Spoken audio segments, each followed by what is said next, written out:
Hey guys, so something I wanted to get out of the way before the video starts. I just wanted to say thank you to my friend David for helping to film some of the clips in today's video, as well as the Widowmaker guide from a few weeks ago. As well as that, I'd like to thank my girlfriend Mara for making thumbnails, the thumbnail for today's video.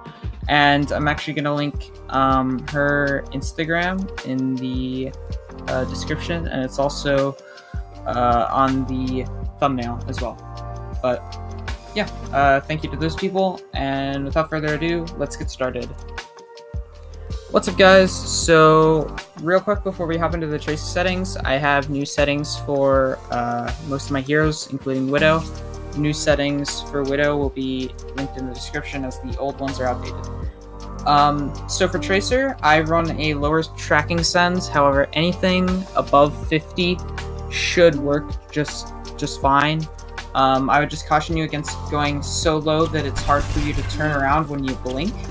Or if you blink through someone, you know, you want to be able to 180 back to them and start getting shots on target again. So make sure it's not too low, but really as long as it's not too low and it's comfortable for you, that's really all that matters. And as far as my button binds, you can go back, pause the video, try them out, but the main thing I would say, I would advise you all to change, is rebind your Y to your ultimate to a different button. I have line bound a left trigger and I blink with left bumper, because by default you can either blink with left bumper or left trigger. I just use left trigger to use pulse bomb and left bumper to blink. So I very much so advise you guys to rebind that. It'll help with being able to free aim your pulse bomb while you're throwing it, so you don't have to take your thumb off the right analog stick, which can really help improving the value on your pulse bombs. So yeah, once again, go back, pause the video if you need, and try out my settings, if you'd like. Alright guys, so now we're gonna go over Tracer's job. So her job is either A, to kill the supports / squishies, right? So, well, let me get that in green. Okay. So her main job is to either kill the supports on the enemy team or the enemy team's squishies.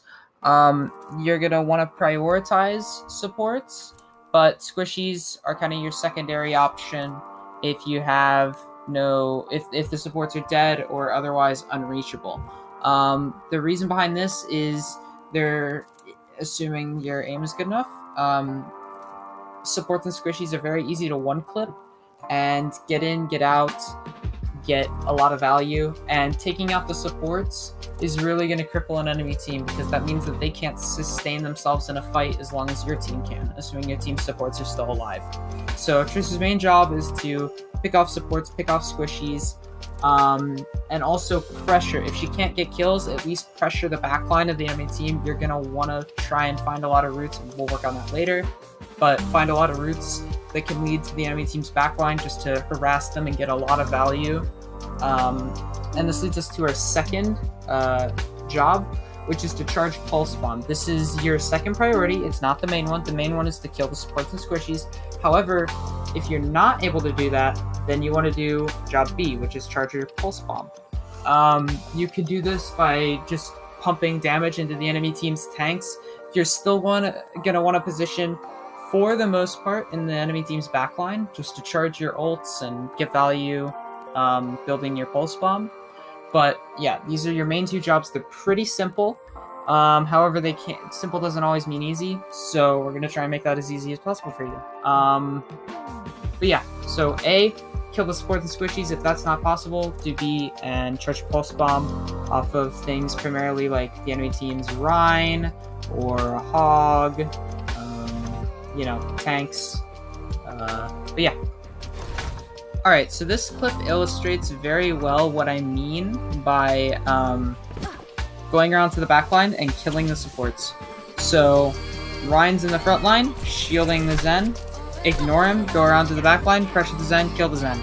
This is a perfect example of what Tracer should be doing. It's simplified, the Zen isn't fighting back back, obviously, but it shows the principle of what you're supposed to do and what you're supposed to get accomplished on Tracer.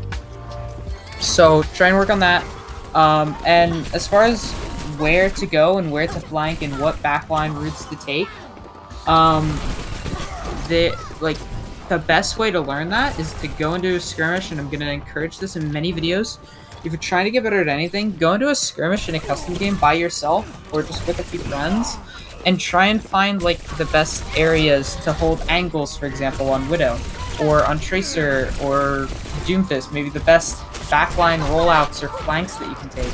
Or maybe you're trying to learn Rhine or Sigma or Orisa or something like that. The best corners to hold as a main tank, you know? Like, you're gonna get a lot better just going at a skirmish and trying to figure things out for yourself.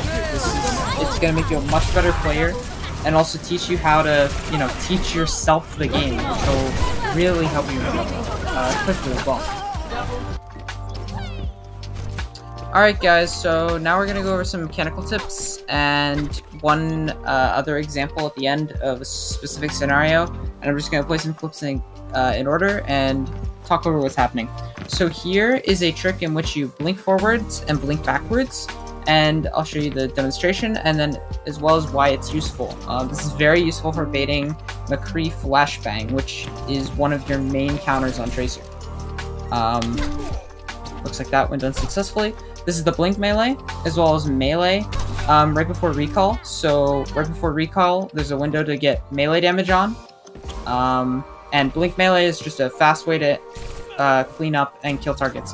This is an example of a trick in which you blink through the enemy, which can really disorientate them and cause them to turn around, giving you free damage. You can do it fast to catch them through a partial rotation and blink back, or if you have a higher sends, you might be able to, you know, get some damage in, then blink back, spin around, get some more damage in. And this last one is a scenario that I see many Tracers make mistakes with. So, Tracer is not always a backline hero. I've been emphasizing the whole video. I realized that you should be in the backline, because you really should. When possible, you should be in the backline, tearing it up, picking off squishies.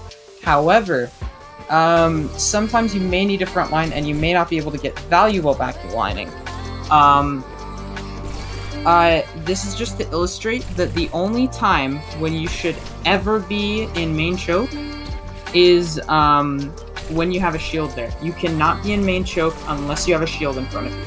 This is because you're only 150 HP, you're very easy to one-tap or one-shot or whatever, and you can get kind of deleted out of the game very fast. So try and get a shield in front of you, and then you can play choke if need be. Hey guys, I'd just like to say a big thank you to everyone who watched this video, and I hope you all learned something. Once again, as with all of these videos, if you think you have anything that you'd like to add or something that I did wrong or didn't expand upon fully, feel free to let me know in the comments, as well as letting me know things that I could do better to make these videos more enjoyable and more informative for all of you. Furthermore, as in all of these guide videos, there's going to be a link to my credibility document, which is a document detailing all of my coaching experience in the past and why I think I'm qualified to be giving coaching advice. And there's also going to be a link to a coaching services form for VOD reviews or anything of that nature. Although, disclaimer, it is a paid service. With that, I hope you all have a wonderful day or rest of your day, whatever it may be. Have a great one. Peace, guys.